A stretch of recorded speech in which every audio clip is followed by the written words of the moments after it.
Okay, great. Thank you. Thank you everyone for joining us tonight. I decided to make sure I wasn't muted.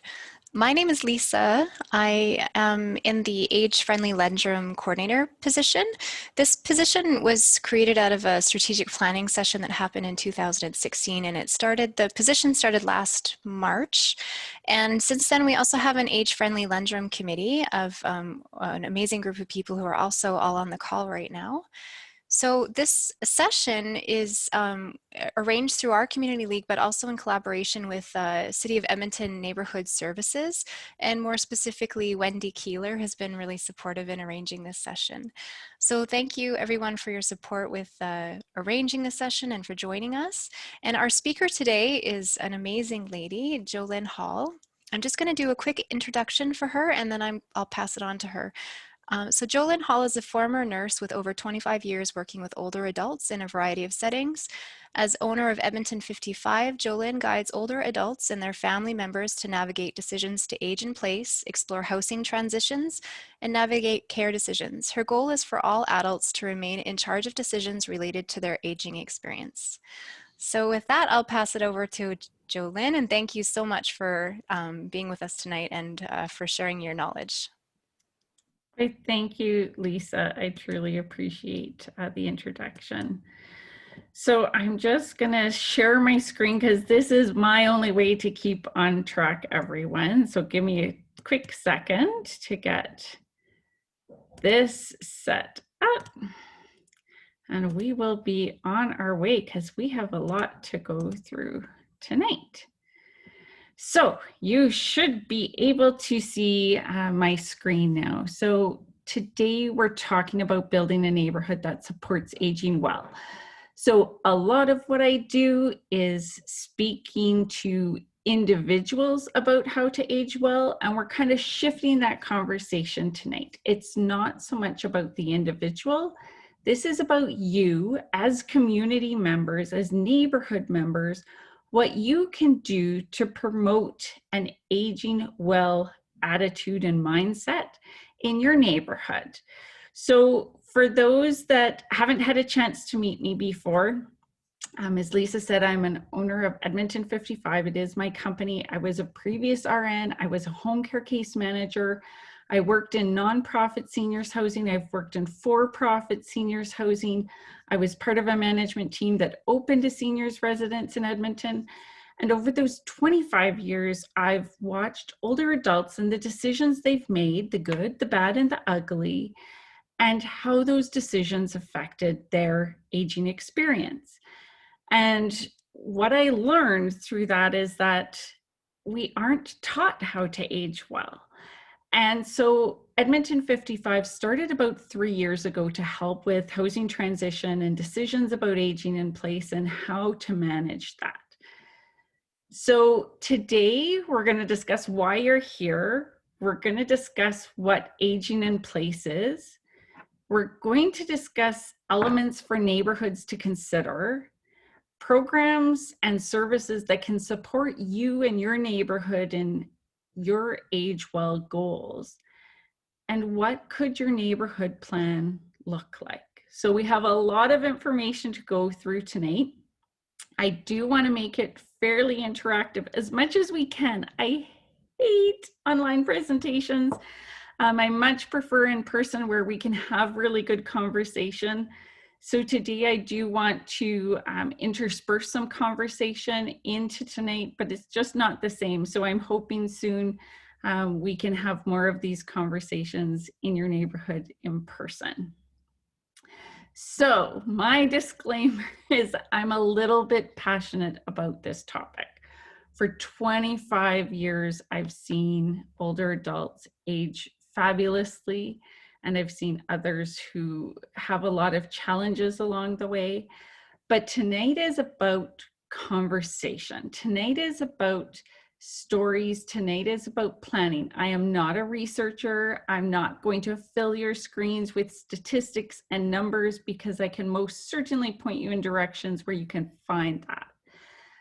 But today is about just becoming aware of what's out there, what it could look like for your neighborhood to embrace an active aging and an aging in place mindset, and how you can support your neighbors in this process.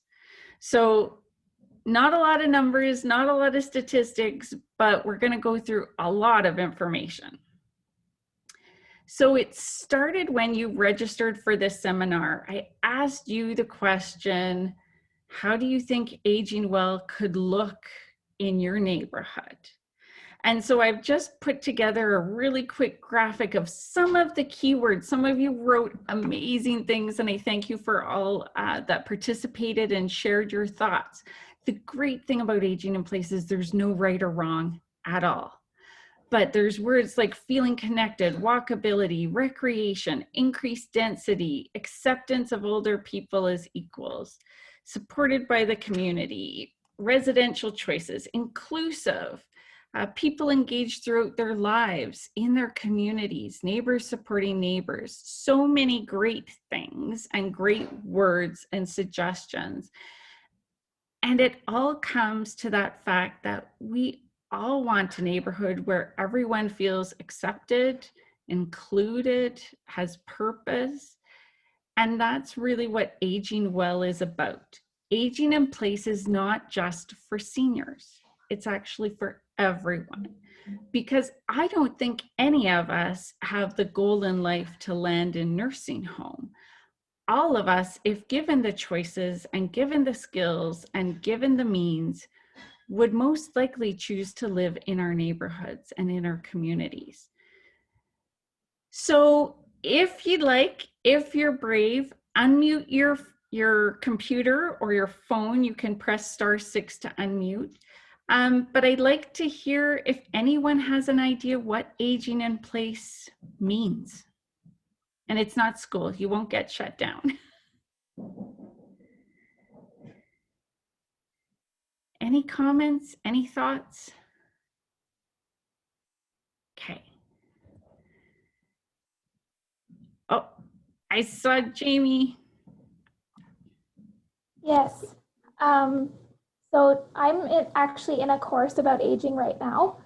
And what I found really interesting was someone did a presentation on this exact topic yesterday, and they were talking about aging in place versus aging in the right place. And I just thought that that was a really interesting perspective on it that I hadn't considered before. Yeah, and we're going to get into that. Thank you so much for sharing, Jamie.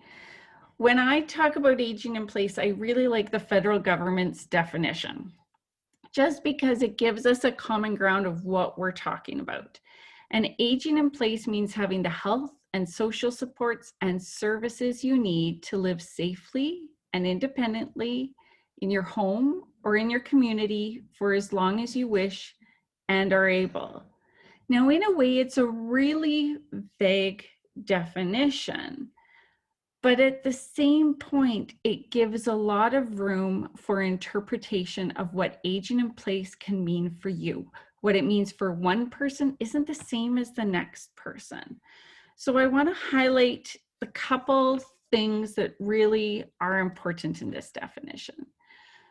You need 3 elements to age in place. You need health, you need social supports, and you need services. Most times in my work, when I meet with older adults in their home, in a hospital getting ready to discharge, in a different living environment than they intended to be in, oftentimes when they talk about their plans for their future, they usually include 2 out of the 3 elements. Missing one of these 3 elements actually can throw a whole wrench in a person's age in place plan. We need the balance of all 3. And that really can set the tone for aging well in our neighborhoods. The other keywords are safely, independently, as long as you are able. There are things outside of our control. There are health challenges that will come up. We can't always guarantee what our health and well-being will be like. But no matter where you live, no matter where you are in your health journey, no matter your age, staying safe, staying independent as long as you possibly can is the key to all of this. Because even if we are in retirement living or assisted living environments, we can still be as independent and safe with the skills we have remaining at that point. So even though you may no longer be in your home, you can still strive to maintain safety and independence of the skills you have. So just like Jamie was mentioning, this is really not about where you live. And we're going to discuss some of that a little bit more. But what I really want you to think about today as a community and as leaders in your neighborhood, aging in place is not a program. It's not, there's not a guidebook. We don't, roll out the piece of paper and say, follow this and you'll be successful at aging in place. Aging in place, there is no program. This is about your personal mindset, and it starts young. And this is where I feel we need to have more conversations about what aging well can look like in our youth and in our middle age and in our older years, because we need to have a plan. We need to be proactive. We need to be thinking and moving forward. Aging in place and aging well is a mindset. There is no one-stop solution. So as a community, it's about how can your neighborhood embrace an aging in place mindset? How can you promote that mindset? How can you educate that mindset? What can you do to help others in your neighborhood think this way, learn this way, engage to be this way? That's what aging in place is. So your role as neighborhood leaders is to start the conversation, to encourage those of all ages in your neighborhood to start thinking about aging actively and to embrace an age in place mindset. So how do you do that as community leaders? So we just chatted that aging in place has these 3 elements. And so we're going to actually dial this back to you as community. How can you encourage and support these 3 elements within your neighborhood? And so we're going to start with health. So health is kind of the easier one for a lot of people and organizations to embrace, because this is the things we kind of think that we need for aging well. As neighborhood leaders, we need accessibility. Now that's not just in our community halls, in our schools, in our gathering spaces, but it's also in our parks, in our sidewalks, in our transportation system. What can you do as you walk around your neighborhood? I always laughed. I'm a little bit larger woman, but even as my kids were in playgrounds, I couldn't sit on the swing with them. Those rubber swings would just smush my hips, and it wasn't comfortable for me to sit on the swing and enjoy that with my children. What about the grandparents in your community that would love to sit on the swing? What is there for, the base of your playgrounds? Is it sand that's not very stable? Is it the rubber matting? What do your sidewalks look like?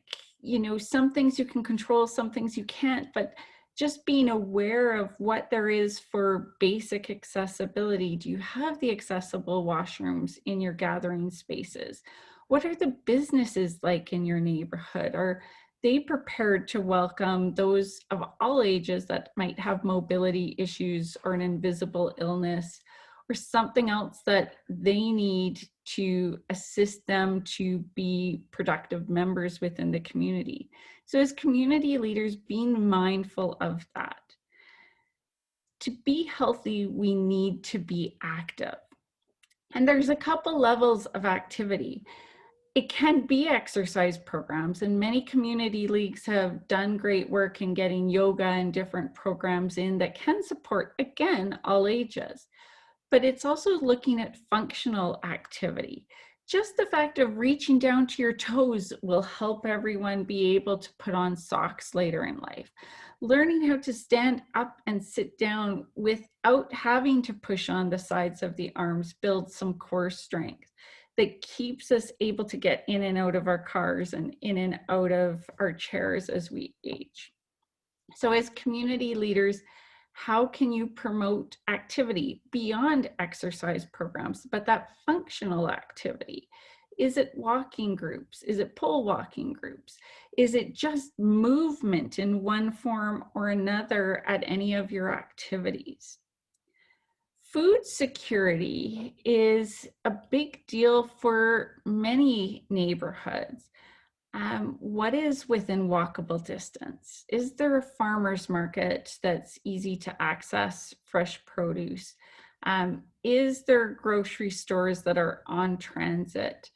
And what is accessibility to those like? We know that we are a very car dependent city, and we're making great strides trying to change and alter that. But a big piece in neighborhoods is what can you do to make access to good, healthy food easy? And as much as I talk about this for aging in place, all these elements actually help all ages in a neighborhood. And that's really the magic in this. So health status, is there Medi centers? Is there physicians? Is there walk-in clinics that people can get assistance? As a community, promoting access and promoting doctors and medical services to open up shop in your neighborhood are so helpful. Obviously, safe medication access. So again, making sure that as spaces open up, that neighborhoods welcome pharmacies and things like that, because it's so valuable when an older adult can get to know their pharmacist by name and they know them and can help them identify concerns with medications easily. It's much better when there's that personal relationship there. And general safety, you know, I was just on a great seminar this morning that was talking about how housing in neighborhoods can create safe spaces. And little things like, is there good lighting so that there's no dark spaces for people to linger in? Is there safe walking paths? Do people feel comfortable at all times of day? What can you as a neighborhood do for general safety? Not just criminal activity, but just a feeling and a sense of security when you're out and about in your neighborhood. So if anyone wants to unmute, when we talk about healthy aging, is there things you are doing in your neighborhood that you think are promoting and encouraging health in older adults? Or is there things that you wish you could control more or encourage more in your neighborhood? Feel free to unmute yourself and share any brief thoughts you have. Go ahead, Erin. Well, I was just thinking a little bit, well, we have you wanted to know what we might be doing within our own communities. We have a food network that promotes intergenerational knowledge sharing and sharing of garden produce, and does different activities like gets in speakers and things like that. So that's something we do related to food security. But I was also thinking that we have some programs like our knitting and crocheting group, which while may not fall into the classic definition of health, probably leads to like better mental health, because there is that group of community there to support each other, and it's a wide range of ages that all are welcome, but it tends to be on the, I don't want to insult anyone, but on the older side of 40, we'll say. So like, yeah. So those are some examples of things that we're doing in Lundrum. That's awesome to hear. Well, and it can be little things, even things like those knitting groups. There's a lot of functional movement there, right? It keeps our hands active, it keeps our joints moving. There's that huge piece of mental health that really falls even into social supports that we're going into next. Is there anyone else that has any comments you'd like to share about your neighborhood in regards to health?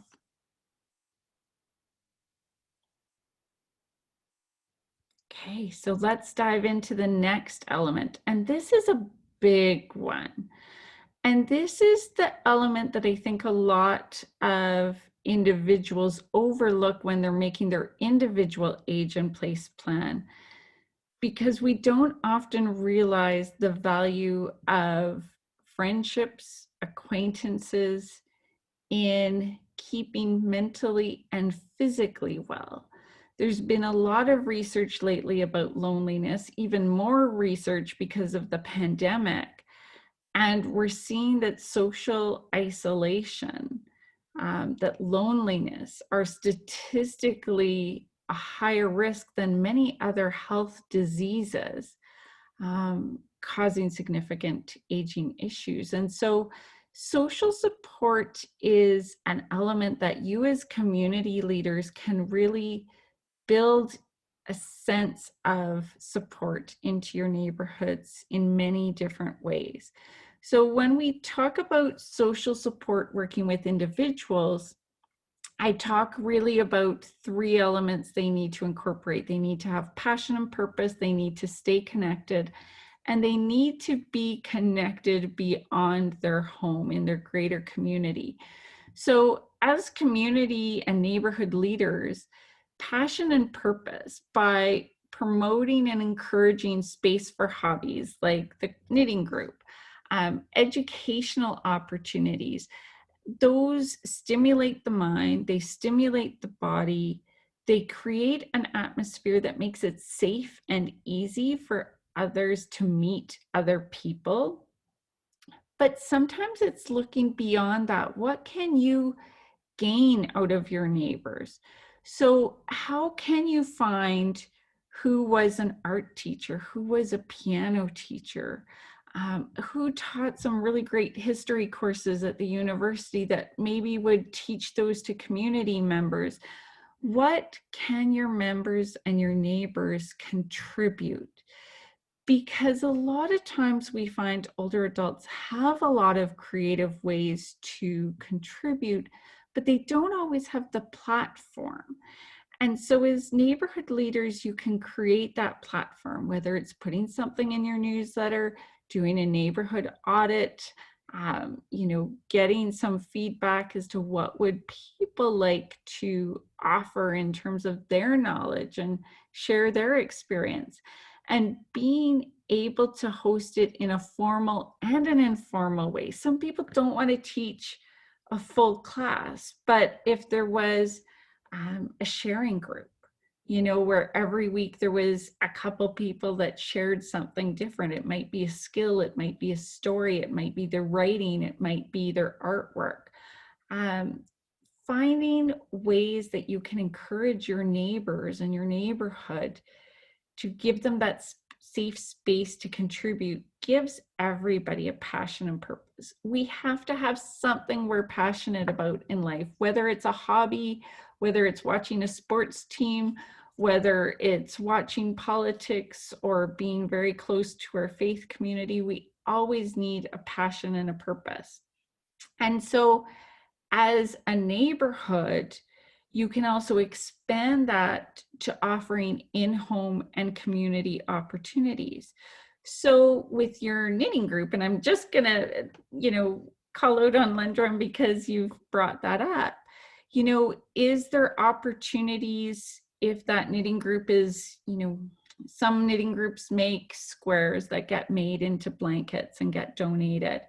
Have you promoted that opportunity to those that are more homebound that, hey, this is the pattern we're using, make them at home, message somebody in the neighborhood, and we'll come pick up completed squares from you? Because sometimes it's not only promoting those joint and social activities within your community spaces, but how can you integrate those that maybe it is harder to get out and about?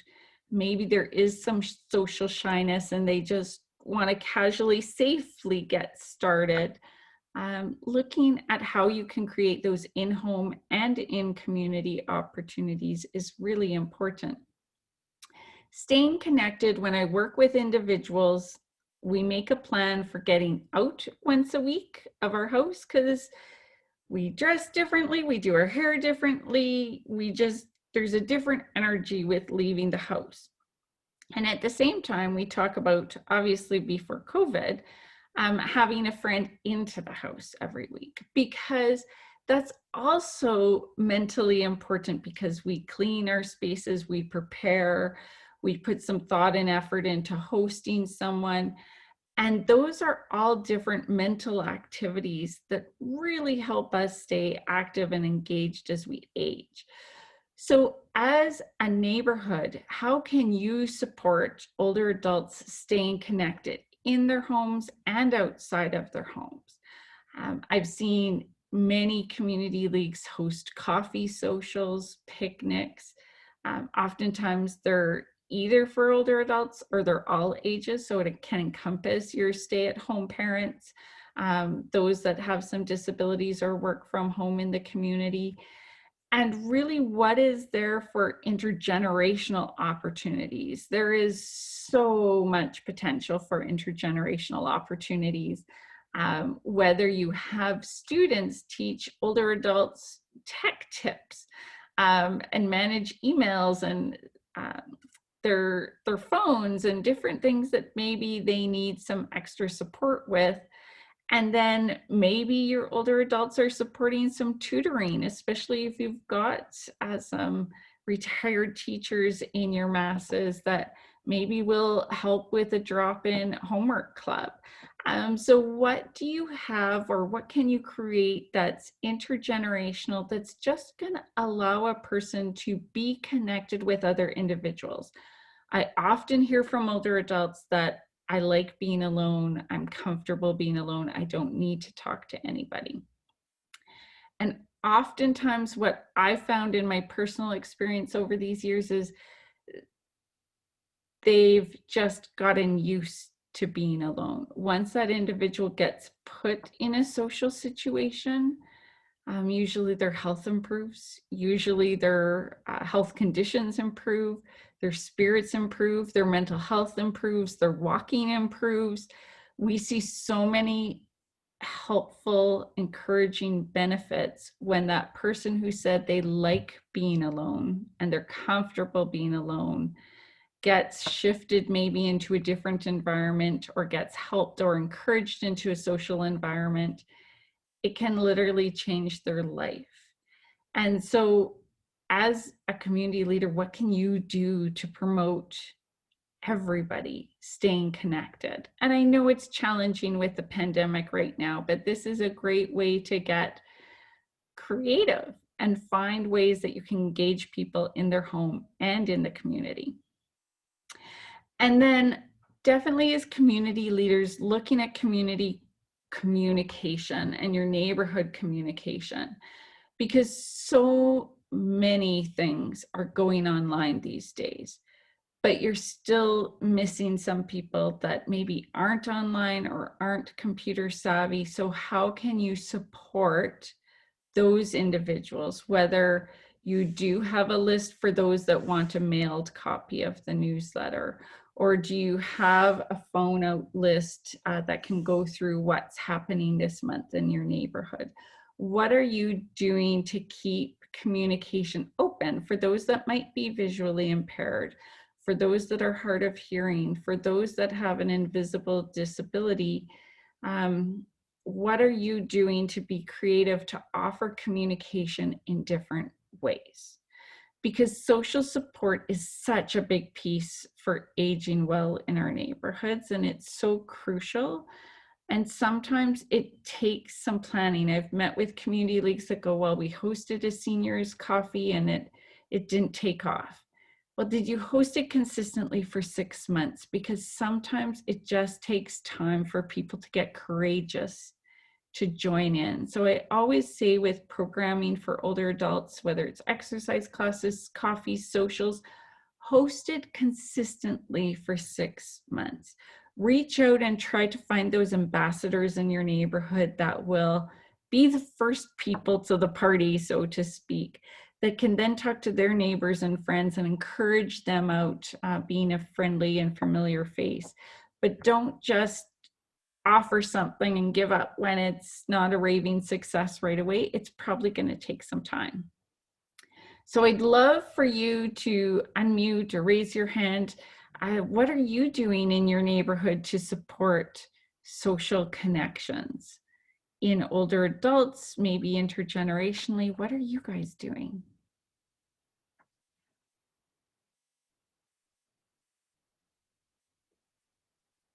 I know we've got some great neighborhoods. Teresa, go ahead. Hi, I'm with Park Allen, and one of the things that we do is we hold regular seniors dinners, and they're intergenerational in that we have our youth come and help with food prep, but also food service, and then they're engaging in conversation. So it instills a couple of great things on both sides, and those are incredibly well attended events. And over the summer, while we were doing a lot of our porch concerts, we made a point of making sure that our seniors were aware of that and did some delivery of flyers, but also some door knocking, and then had supports for them to attend if necessary. That's awesome, Teresa. I need to move to Park Allen. I'd love to see one of your dinners once they go back. Love to come in and check out one of your dinners, because that is an awesome initiative. That's so great on so many levels. That's why I love having conversation and hearing what people are doing, because there is so many creative ideas out there. Anyone have anything else they'd like to share about their neighborhood?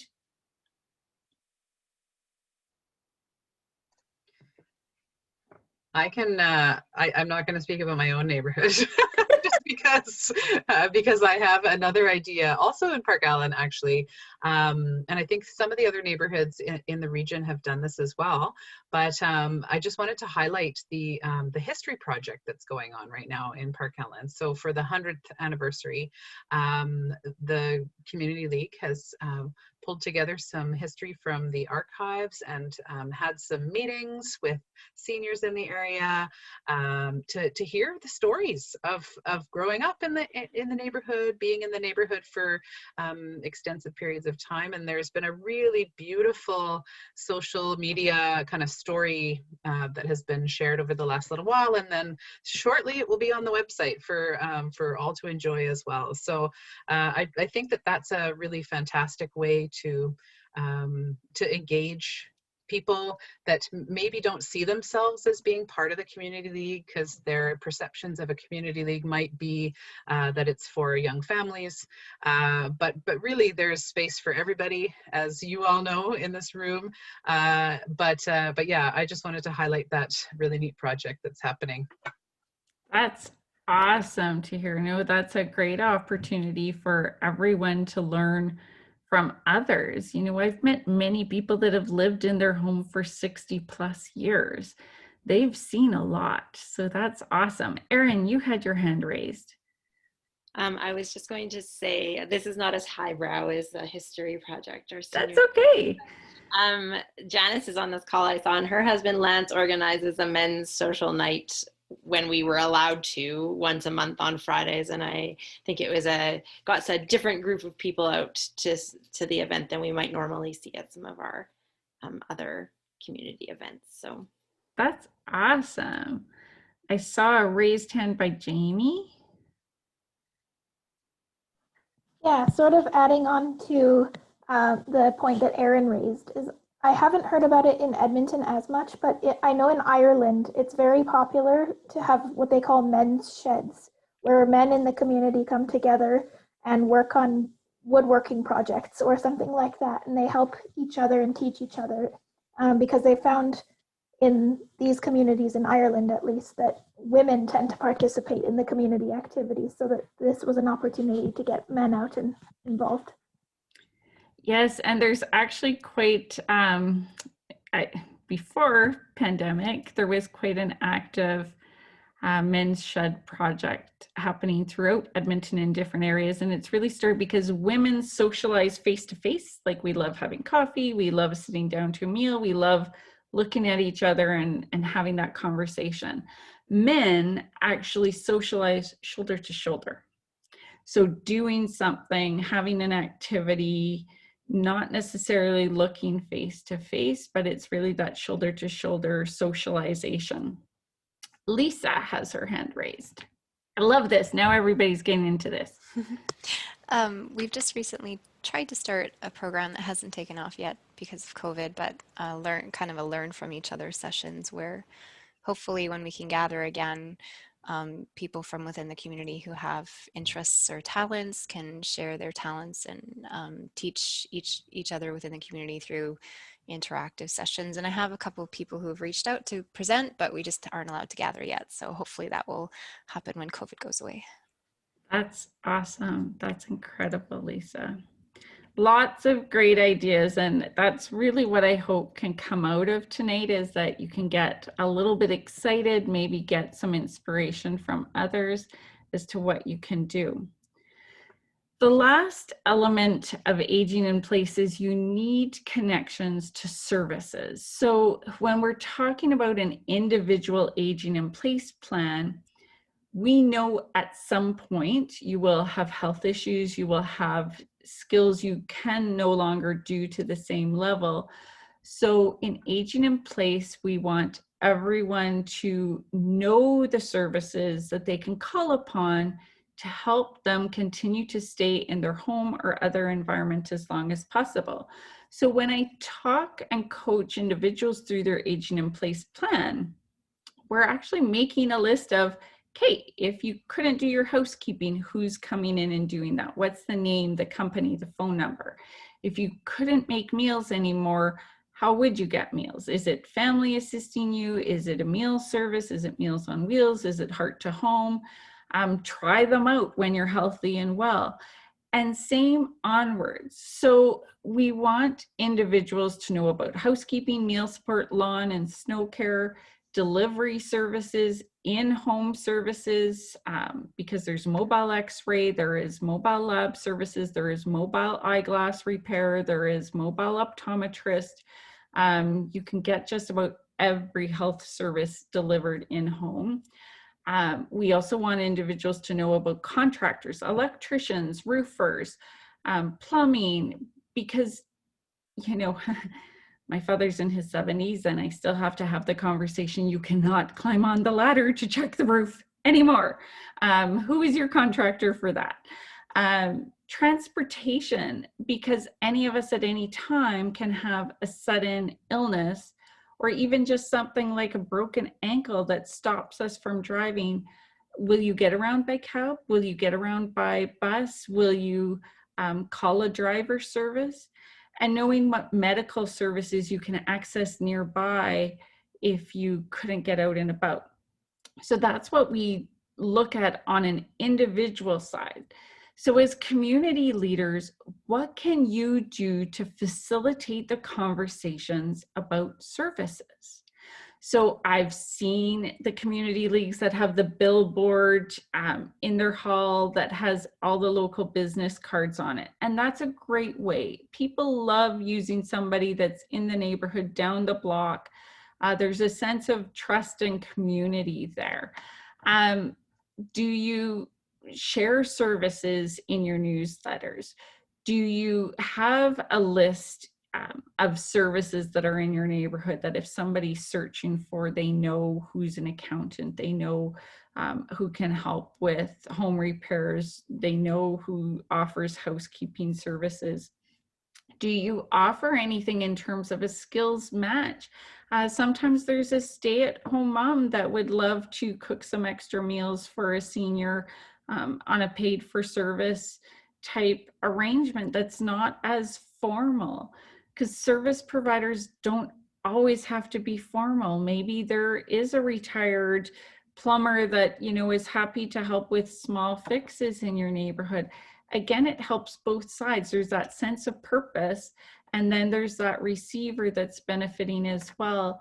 And so just as community leaders, having that conversation is, how can you make it easy to connect services and your residents and your neighbors together to know about them? So it's not that we're asking community leagues to provide these services, but just how can you facilitate the conversation and awareness of what's already in your neighborhood? Because there can be some really valuable relationships there. So is there anything that anyone's doing in their neighborhood that does help connect services to older adults? Feel free to unmute yourself or raise your hand.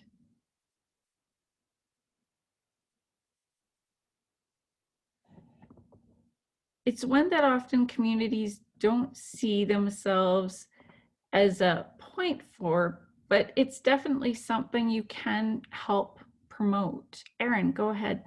Well, Lisa is organizing a neighborhood list of services, so I'm surprised she didn't type in. So she posted something about if you have a business. It is not specific for seniors potentially, but it's just about local businesses that we could hire. Yeah. I don't know where we're at with that yet, but it's early days still. So. Yeah, and it's always kind of an ongoing process, right? Because it always needs to be updated and kept current and things. But I hope you're starting to see the piece that aging in place actually benefits everyone. So it's when we create a community and a neighborhood that can support our older adults, the natural thing that happens is it actually supports everyone of all ages. And so by focusing on our older adults, inadvertently, we build up neighborhoods and communities into really great places that do benefit everyone. So we're going to go back. Oh, I can't remember who mentioned that at first. We have to get past the part that aging in place only happens in your home. Because aging in place can happen anywhere you live. And sometimes it is impossible to stay in your home depending on your health, your circumstances. If you're in a 2-story home and you're now in a wheelchair, chances of staying in that 2-story home is probably very minimal unless you've put a lot of planning and have the space for a lift and have done the work to make it accessible. So what we have to realize as community leaders and educate and promote to our members is that you can age in place in this community. And sometimes when we can get people past the point of aging in place at home, we can open up the sense that aging in place can happen anywhere.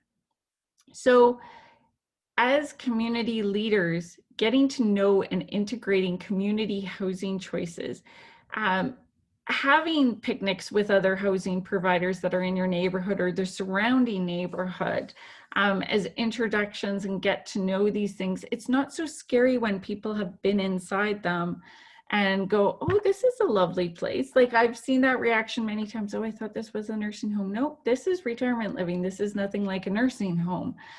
So how can you promote people's understanding of different housing choices within your neighborhood? So there's our homes, there's adult bungalow villas, there's condos, there's seniors apartments, there's lodges, supportive living, designated supportive living, retirement living, independent living, assisted living, memory care, nursing home, long-term care. It's why I help people with housing choices, because this gets really overwhelming. And then there's all these other great options: communal living opportunities, co-housing developments, housing cooperatives, shared living arrangements, in-law suites, garden suites, connected communities. What else can we create? What else can we promote when we get told that there's a new development in our area? Are you looking, is this something that could add to your community, that can make it easier for individuals to choose to stay in their community? And how can you promote and encourage those developments? because sometimes home is not the right place to age in place. I've seen individuals locked in their home by their four walls, can't get in or out, their health declines rapidly. We make a move with their agreement and family agreement to a different living environment, and it's like they have a new lease on life. It's heart-wrenching to see somebody that lost so many years of their life by trying to hold on to staying at home, when a different housing environment actually improved things for them. And so just having those conversations, being open to those conversations, helping community members connect with the different housing options in your neighborhood and the surrounding neighborhood can be really beneficial to promoting an age in place mindset. I want to just chat very briefly about some resources for you neighborhoods, because you don't have to have the one size fit all. There's a lot of resources and programs you can call on to help you and your boards create resources for your residents. So 211 is essentially the senior services line for Edmonton. And so again, if you're ever stuck, it's a great starting point for, we have a senior in our neighborhood, this is the concern, is there any services that can link? Edmonton Senior Coordinating Council is doing great work in trying to amalgamate many organizations within Edmonton. So they're a great first point of contact. Again, if you need linkages to services, to programs, other ideas of what's already maybe happening in the area around you that you might not be aware of that your members can take part in. I'm one of the change makers on the Age Friendly Edmonton initiative. I'm part of the Age in Place Hub, and they're doing some incredible work. There's our intergenerational hub and our diversity hub. So again, if you're looking for ideas and resources and research, these are great places to connect. Edmonton senior centers are separated by quadrants in the city, and in them they have the Edmonton Home Support Program, which provides vetted referrals to seniors for snow care, lawn care, some handiwork around the home. So it's great for neighborhoods to know about these programs and where you can direct seniors to. And the Edmonton Senior Centers also house the senior outreach programs, which is city social workers that can help individuals sort out food security, finances, make sure they're getting all the benefits that they can, help them sometimes with legal paperwork and different things of that nature. Lisa with Lendrum, and what Lendrum's doing is fantastic with their age-friendly coordinator. And so definitely reach out to Lendrum if you'd like some more ideas on what they're doing. But I'm gonna ask Tammy with Abundant Community to come on here and share a little bit about that program, because it really benefits aging in place in many ways. Well, thank you, Jolyn. Can you hear me all right? Yes, you're good. All right. Well, I appreciate all this great information. Before I begin telling you about Abundant Community Edmonton, as Jolyn said, I'm an Abundant Community Edmonton coordinator. I'd just like to share a little something from a book that I'm reading right now by Cormac Russell. The book is called Rekindling Democracy. And it just speaks so beautifully to what you've shared in this workshop this evening.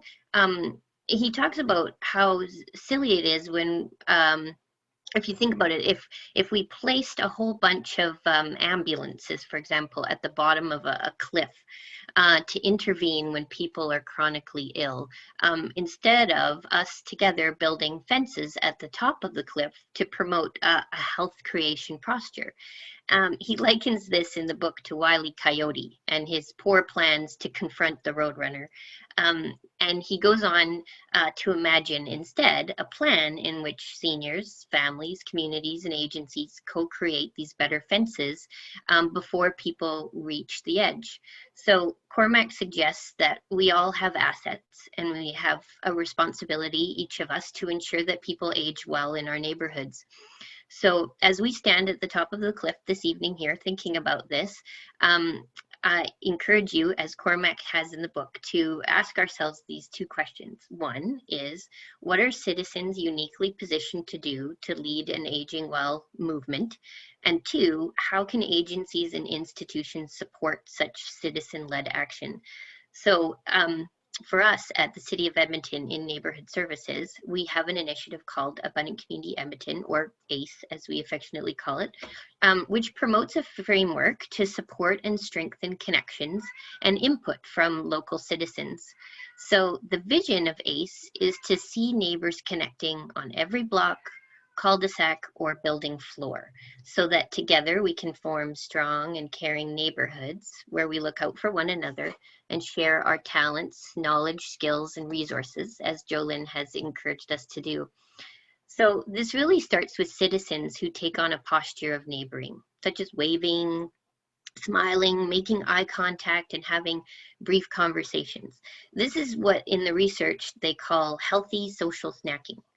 And this creates a neighborly vibe, and it can manifest into reciprocal relationships where neighbors feel comfortable to ask to borrow a cup of sugar or shovel the neighbor's snow, look out for a neighbor's property when they are away. And in my case, I've been buying the groceries for my neighbor who's over 75 for the past year during COVID. And now that I think about it, she's just gotten the vaccine. So pretty soon she can buy my groceries, which would be great.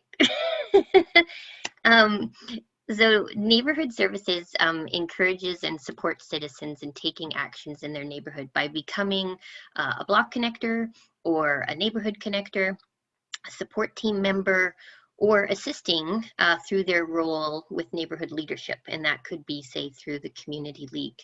So we have resources to support these roles, including event support. So for example, if residents are planning block socials, we also offer workshops. We have these great connector cards, which capture some of that information that Jolyn was talking about people's passions and interests. And we also have guidebooks, and really, if you have some actions that you're thinking of taking, neighborhood resource coordinators like Wendy can provide connections to other city departments that could help. So the benefits of neighboring are really plentiful and well researched. The benefits are even greater when a block creates a contact list. So when you think about times of emergency, it's so beneficial to be connected to your neighbors because they're often the first responders based on our proximity. So safety and security is also an important benefit of neighboring. And I just wanted to share a quick story about one neighborhood connector in the Highlands neighborhood. He shared a powerful story about how his a senior neighbor had asked him to sit on her porch. And she said, I just need you to be present because I have a family member coming over, and that family member often pressured her into asking for, he would ask for money. And so just having him present made a big difference to that, to her feelings of safety and security. So if you would like to learn more about Abundant Community and how to contribute to this culture of care and connection by connecting your block in your neighborhood, so using the ACE framework, you can please reach out to Wendy, who's here this evening, or myself, and I believe Jolyn will share in the follow-up some of our website information, but we have an easy email to remember, which is abundantcommunity@edmonton.ca. So thank you so much for giving me this opportunity to share about Abundant Community, Jolyn. Thank you so much, Tammy. I just love how Abundant Community really fits into what we're talking about as we talk about aging in place. So I know we're getting close to our time, so I just want to wrap up some things briefly here tonight. That the key to successful aging well in a neighborhood is safety, independence, as long as you are able. And so the more we can encourage that conversation, stop people being scared of changes as we age, encourage them to embrace changes and make decisions and choices that will enhance their health, their well-being for long in their community, That benefits everybody in a community and neighborhood for sure. So where do you go from here? I want you to start conversations with your community league board. As you make any decision relevant to your neighborhood, what small actions can you take? I want you to have conversations with your neighbors about what aging well can look like. I am 46. I don't believe in hiding ages. I have my age in place plan. I know as my 3 teenagers leave the house, I'm moving to an adult bungalow. I know when I'm leaving that bungalow to a condo or apartment setting. I have a plan, and I have my plan A, plan B, and plan C. And we need to encourage more to do that so that they're not in the point of reaching a crisis where they can't manage in their home or in their community, and then choices are taken away. So have those conversations with neighbors about what they're doing, regardless of their age, because this is something we all need to talk about much longer before we reach our elder years. Connect with current businesses. What are they doing to be accessible? Do they have programs for the older adults? Is there a way they can partner with you? What groups are already using your community facilities? Do you have a preschool or a dance group? And how can that be something that incorporates the older adults in your community? But more or less, I want you to have conversations around the table. What does aging well in your neighborhood look like? And what would you want it to look like? And reach out for resources. With Edmonton55, there are a number of resources on my website in the resource section. I do a monthly newsletter for those that are interested in learning more about aging well and different resources in Edmonton. I do online presentations due to COVID, so there's usually 3 to 4 presentations a month. So whether you want to share those for your community members to participate in, I can definitely do consultations with you in your neighborhood as to how you can activate a neighborhood plan. And I can also speak to your board if more people need to hear this similar conversation. But I can also support you. There's an event calendar on Edmonton55. Share your events. You can post for free. So if you're doing something that's open to older adults that you're willing to open up to other people, either in your neighborhood or beyond, please share it. And if you have great programs, if you'd like that highlighted, I'd love to, again, complimentary do an article on you and what you're doing in your neighborhood. Because the more others hear what you're doing, the more it's going to inspire other neighborhoods to do more. As we're going to wrap up, I'm going to stop the screen share and I'm going to stop the recording shortly. I want you to have my contact information here. Feel free to reach out to me by phone, email, text anytime with any questions you may have and any way that I might be able to support you. After tonight, I think a few minutes after the presentation, you're going to get an email. We do have a survey in there. It's very important for me to hear what you're looking for out of this, whether you were able to find good information or if you need some additional resources. Did this hit the mark for you? So I'm going to ask that you watch for that email. Please do submit the evaluation and click on that link in that email. And there's some additional resources in there. So I